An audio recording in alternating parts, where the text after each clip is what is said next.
That most popular of Advent hymns, O come, Emmanuel, with all its longing, is directly answered through Zechariah's prophetic hymn called the Benedictus, named from the first word in Latin of this canticle, blessed be.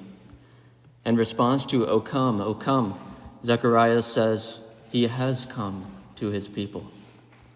And in response to ransomed captive Israel, he says he has set them free, redeemed them, ransomed them from their enemies. And this hymn is prophetic because Zechariah blesses God for the salvation that has not yet taken place. He says he has set them free, speaking in the past tense, and yet at that time Christ had not yet accomplished his saving passion, death, and resurrection. Yet Zechariah sees all this in the dawn being the period before the sun rises. You don't actually see the sun yet, but you see the effects of the sun. So with the Son of Man, the Son of Heaven, before he would die and rise, Zechariah could already see the effects of Christ's power beginning to illuminate the world. And so he begins his prayer with a quotation from the book of Psalms, which is a recurring ending to 3 different books within the 5 books of the Psalms, saying, "Blessed be the Lord, the God of Israel." Devout Jewish people, especially priests at this time, would know that he is pointing that the sign that one book of the Psalms is about to end and a new book of Psalms is about to emerge. The one whom all the Psalms foreshadowed is coming, and new Psalms would be written from the very lips of the shepherd.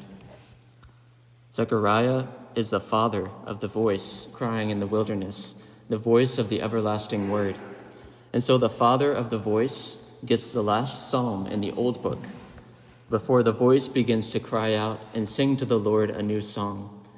And his son begins the new chapter, the Gospels, the New Testament, by saying, "Behold, the Lamb of God, Agnus Dei." And though his son would live in the desert, he would be like a tree planted by streams of water, and he would point them to the tree of life and the living waters of baptism and the heavenly Jerusalem, where everything that breathes will sing Alleluia forever. When Zechariah's tongue was miraculously bound for 9 months, he had time to think about the words of the Psalms which he knew by heart, combined with the message the angel Gabriel gave him. And Zechariah was in fact not only mute, but deaf. So he had only these words ringing in his ears, the old words of the Psalms and the new words of the angel, that his very son would prepare the way for the Messiah. What a privilege it would be for this father of such a great son. Perhaps these 9 months were not so penitential. Perhaps he was pleasantly more and more deaf to the passing things of this world, and growing in his sense of hearing to things eternal, and growing in his sense of vision to the dawn that was breaking upon them, the Son to come, the Son in Mary's womb, who dwelled among his family for 3 months. Zechariah was told by the angel Gabriel that his son would turn the hearts of fathers toward children, as Malachi prophesied, and that was starting with his own fatherly heart. In these 9 months of silence, Zechariah's heart was being turned totally toward his son John and all that this child meant, and that he, the father, would fade into the background, and his son would become greater than him as the beginning of the new era to come.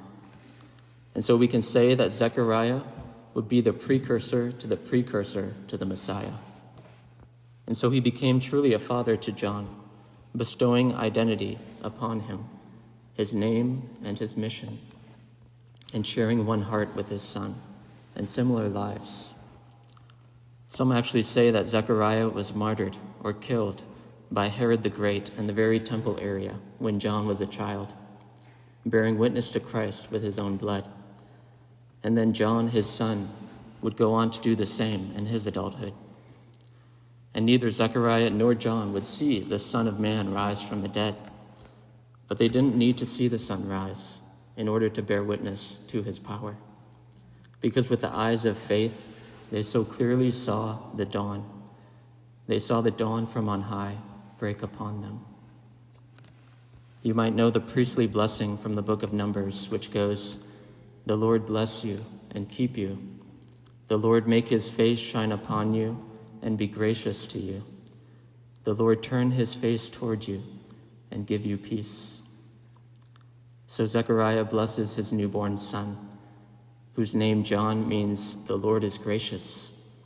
And he prays that the Lord would not only shine upon him, but upon all those who dwell in darkness, and guide and give all the way of peace, the way out of the shadow of death, and into the dawn of everlasting life. So I ask you today, for all that you may hope for, but never live to see in your lifetime, with the eyes of faith, can you too see the dawn? Can you see the dawn?